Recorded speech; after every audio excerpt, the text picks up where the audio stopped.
Bank का कर्ज हो या बिगड़ती सेहत हो या घर में चल रहा कलह, कई बार लगता है जैसे आप किसी ऐसे चक्रव्यूह में फंस गए हैं जिसका हर सिरा एक नया संकट पैदा कर देता है।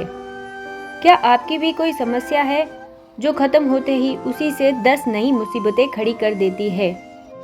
यह ठीक उसी महादैत्य जैसा है जिसके रक्त की हर एक बूंद नया शत्रु बनाती थी। आज हम उसी महादैत्य को पहचानने और उसे मिटाने की शक्ति खोजेंगे। हम बात कर रहे हैं दुर्गा सप्तशती के सबसे चमत्कारी अध्याय 8वें अध्याय की। यह वह महाकवच है जिसने स्वयं देवी को भी असंभव कर लगने वाले युद्ध में विजय दिलाई। अगर आप अपने जीवन के हर बढ़ी हुई बाधा को हमेशा के लिए सुखाना चाहते हैं तो अगले कुछ मिनट कहीं मत जाइए। आइए जाने रक्त बीज वध की कहानी और उसके अनमोल रहस्य को। 8वां अध्याय, रक्त बीज वध। मैं अणिमा आदि सिद्धिमय किरणों से आवृत भवानी का ध्यान करता हूँ। उनके शरीर का रंग लाल है, नेत्रों में करुणा लहरा रही है तथा हाथों में पास अंकुश, बाण और धनुष शोभा पाते हैं। ऋषि कहते हैं, चंड और मुंड नामक दैत्यों के मारे जाने तथा बहुत सी सेना का संहार हो जाने पर दैत्य के राजा महाप्रतापी शुंभ के मन में बड़ा क्रोध हुआ और उसने दैत्यों की संपूर्ण सेना को युद्ध के लिए कूच करने की आज्ञा दी। वह बोला, आज उदा युद्ध नाम के 86 दैत्य सेनापति अपनी सेनाओं के साथ युद्ध के लिए प्रस्थान करे। कुंभ नाम वाले दैत्यों के 84 सेना नायक अपनी वाहिनी से घिरे हुए यात्रा करे। 50 कोटि वीर्य कुल के और 100 धौम्र कुल के असुर सेनापति मेरी आज्ञा से सेना सहित कूच करे। कालक, दोहरद, मौर्य और काल के असुर भी युद्ध के लिए तैयार हो मेरी आज्ञा से तुरंत प्रस्थान करे।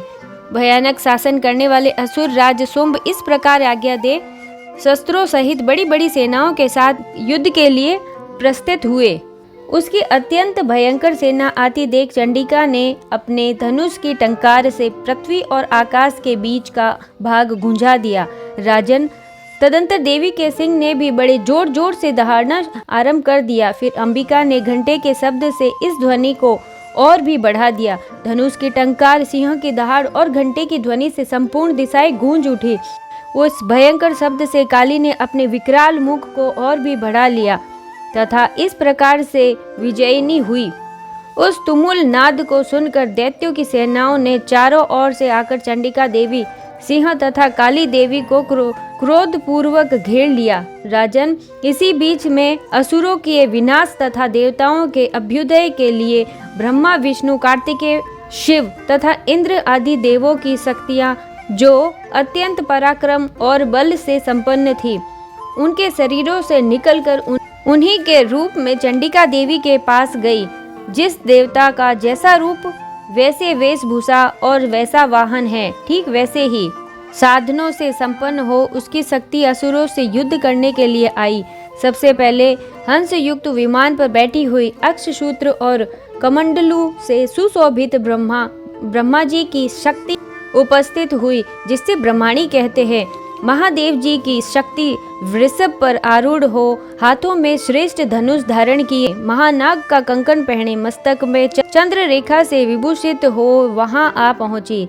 कार्तिकेय जी की शक्ति रूप जगदम्बिका का उन्हीं का रूप धारण किए श्रेष्ठ मयूर पर आरूढ़ हो हाथ में शक्ति लिए दैत्यों से युद्ध करने के लिए आई। उसी प्रकार भगवान विष्णु की शक्ति गरुड़ पर विराजमान हो शंख, चक्र, गदा, सारंग, धनुष तथा खड्ग हाथ में लिए वहां आई। अनुपम यज्ञ वाराह का रूप धारण करने वाली श्री हरि की जो शक्ति है वह भी वाराह शरीर धारण करके वहां उपस्थित हुई। नारसिंही शक्ति से नरसिंह के समान शरीर धारण करके वहां आई। उसकी गर्दन के बालों के झटके से आकाश के तारे बिखरे पड़ते थे। इंद्र की शक्ति वज्र हाथ में लिए गजराज ऐरावत पर बैठकर आई। उसके भी सहस्त्र नेत्र थे। इंद्र का जैसा रूप है वैसा ही उनका भी रूप था। तदंतर उन देवी शक्तियों से घिरे हुए महादेवी जी ने चंडिका से कहा, मेरी प्रसन्नता के लिए तुम शीघ्र ही इन असुरों का संहार करो। तब देवी के शरीर से अत्यंत भयानक और परम उग्र चंडिका शक्ति प्रकट हुई, जो सैकड़ों गिदड़ियों की भांति आवाज करने लगी।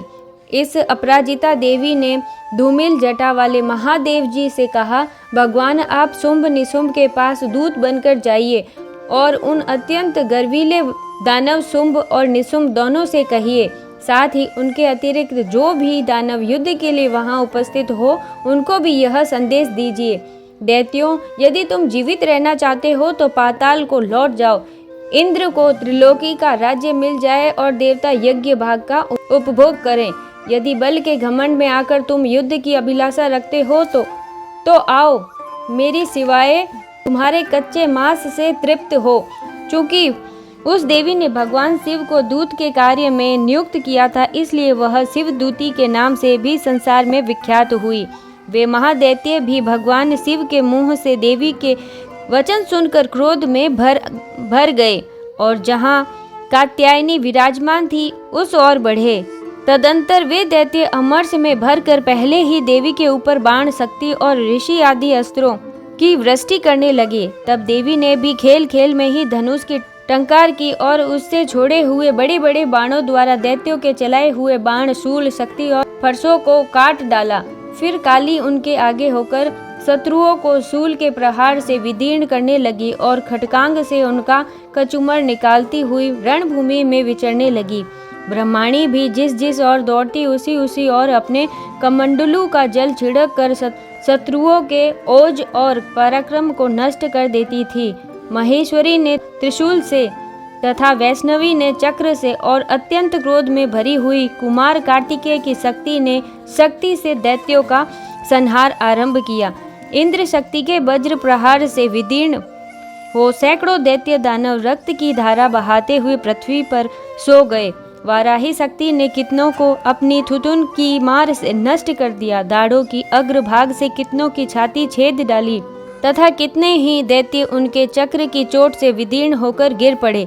नारसिंही ने दूसरे महादैत्यों को अपने नखों से विदीर्ण करके खाती और सिंहनाद से दिशाओं एवं आकाश को गूंजाती हुई युद्ध क्षेत्र में विचरने लगी।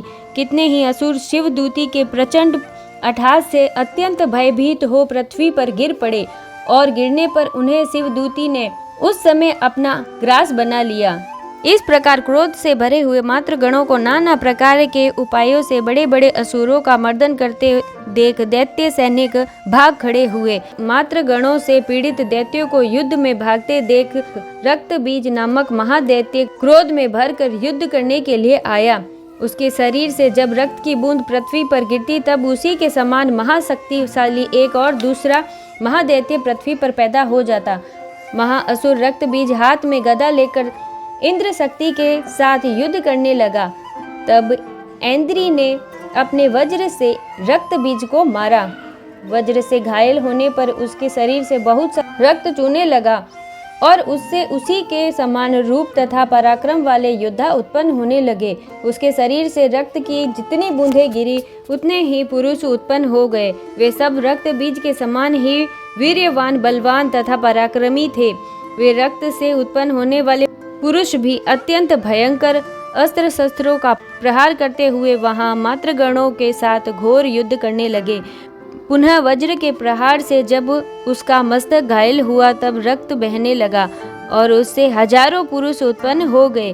वैष्णवी ने युद्ध में रक्त बीज पर चक्र का प्रहार किया तथा ऐन्द्री ने उसे दैत्य सेनापति को गदा से चोट पहुंचाई। वैष्णवी के चक्र से घायल होने पर उसके शरीर से जो रक्त बहा उससे जो उसी के बराबर आकार वाले सहस्त्रों महादैत्य प्रकट हुए। उसके द्वारा संपूर्ण जगत व्याप्त हो गया। कौमारी ने शक्ति से, वाराही ने खड्ग से और महेश्वरी ने त्रिशूल से महादैत्य रक्त बीज को घायल किया। क्रोध में भरे हुए उस महादैत्य रक्त बीज ने भी गदा से सभी मात्र शक्तियों पर पृथक पृथक प्रहार किए। शक्ति और शूल आदि से अनेक बार घायल होने पर जो उसके शरीर से रक्त की धारा पृथ्वी पर गिरी उससे भी निश्चय ही सैकड़ों असुर उत्पन्न हुए। इस प्रकार उस महादैत्य के रक्त से प्रकट हुए असुरों द्वारा संपूर्ण जगत व्याप्त हो गया। इससे उन देवताओं को बड़ा भय हुआ।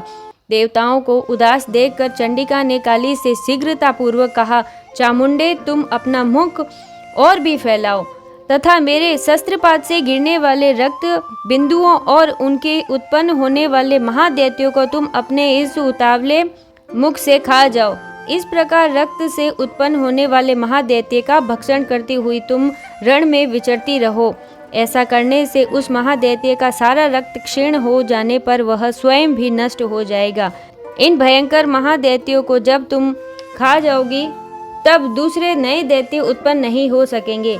काली से यूं कहकर चंडिका देवी ने शूल से रक्त बीज को मारा और काली ने अपने मुख में उसका रक्त ले लिया। तब उसने वहां चंडिका पर गदा से प्रहार किया, किंतु उस गदापात से देवी को तनिक भी वेदना नहीं पहुंचाई। रक्त बीज के घायल शरीर से बहुत सा रक्त गिरा, किंतु ज्यों ही वह गिरा त्यों ही चामुंडा ने उसे अपने मुख में ले लिया। रक्त गिरने से काली के मुख से जो महादैत्य उत्पन्न हुए उन्हें भी वह चट कर गई और उसने रक्त बीज का रक्त भी पी लिया। तदंतर देवी ने रक्त बीज को, जिसका रक्त चामुंडा ने पी लिया था, वज्र बाण खड्ग तथा सृष्टि आदि से मार डाला। राजन, इस प्रकार शस्त्रों के समुदाय से आहत एवं रक्तहीन हुए महादैत्य रक्त बीज पृथ्वी पर गिर पड़ा। नरेश्वर, इससे देवताओं को अनुपम हर्ष की प्राप्ति हुई और मात्रगण उन असुरों के रक्तपात के मद से उद्यत सा होकर नृत्य करने लगा। इस प्रकार मार्कंडेय पुराण में सर्वाणिक मनंतर की कथा के अंतर्गत देवी महात्म्य में रक्त बीज वध नामक 8वां अध्याय पूरा हुआ। यदि आप अपने जीवन में रक्त बीज जैसी चुनौतियों का सामना कर रहे हैं तो नवरात्रि में या किसी भी शुभ दिन इस अध्याय का पाठ अवश्य करें। इसे सुनने या पढ़ने मात्र से ही आपको अलौकिक शक्ति और विजय की प्राप्ति होती है।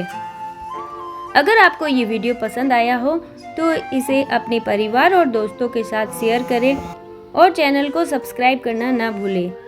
तो मिलते हैं अगले अध्याय में, तब तक के लिए जय माता दी।